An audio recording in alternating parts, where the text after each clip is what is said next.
Hi everyone, this is the final video in this series of videos comparing the reception performance of the Sony ICF-2001D versus the ICF-SW77. Two very good portable radios of yesteryear, both highly regarded. The SW77 considered the replacement for the 2001D, and arguments on either side as to which might be better than the other, but certainly considered two of the best portables ever made. You've seen this slide before, so this is after the first 8 reception tests. The 2001D was leading the SW77 by 4-3. The SW77 performed better with the signal from Bolivia, Emisoras PO12, from Radio Verdad, Guatemala, and HCJB, Quito, Ecuador. Whilst the 2001D performed better with the signal from Mozos Chasqui, from Radio Educação Rural, Radio Santa Cruz, and Radio Aparecida. So, if we look at the next slide, summarising the next 6 tests, CFRX Toronto, low-powered Canadian station. The audio was clear on the 2001D. Radio Candip from Congo. Again, the 2001D was the winner. The SW77 had issues with sync locking and muffled audio. Radio Alvorada, Brazil, pretty exotic station, not heard reported too much. Audio on the 2001D was slightly clearer, but performance was very similar.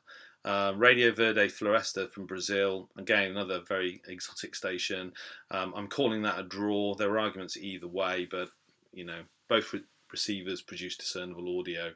There wasn't really very much in that at all.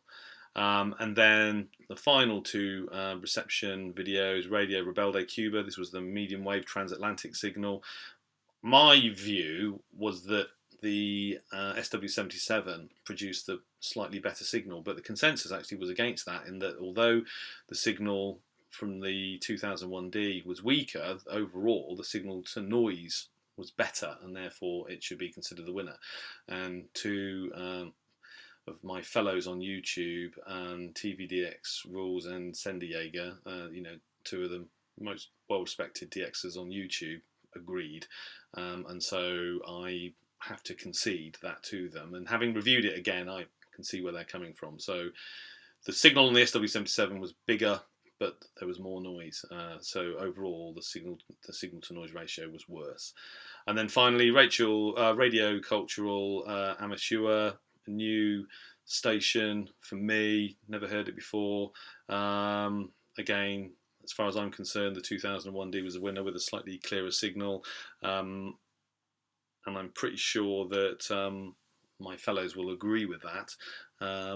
So the final score, 9-3, in favour of the ICF 2001D. So in terms of my experiences with these 2 radios now over the past sort of 2 or 3 weeks, and having conducted listening sessions over several hours, I think overall the 2001D would appear to be the better performing radio, but only slightly, and many of the issues with the SW77 simply boil down to the fact that its narrow filter is very narrow. It's also asymmetric, as pointed out by Mateus, from the clearer audio with a LSB lock, sync lock, as compared to USB on one particular reception video. So it would appear that that it is indeed that filter is asymmetric. But the bottom line is that there's still very little between these 2 receivers. They're 2 very good receivers, and it's quite possible that if with the SW77, if its narrow filter was a little wider, as wide as the 2001D, you simply wouldn't be able to put a cigarette paper between these 2 radios. So overall, 2 excellent radios. The 2001D comes out on top. The score was 9-3, but that score, sort of flatters to deceive really, because in reality, there is very little difference between them. And yeah, as I said, although the 2001D comes out on top, it wasn't by a huge margin, and it wasn't for anything well, for fundamental reasons such as the SW77 had poor sensitivity, or suffered from issues with selectivity. One final point before I go.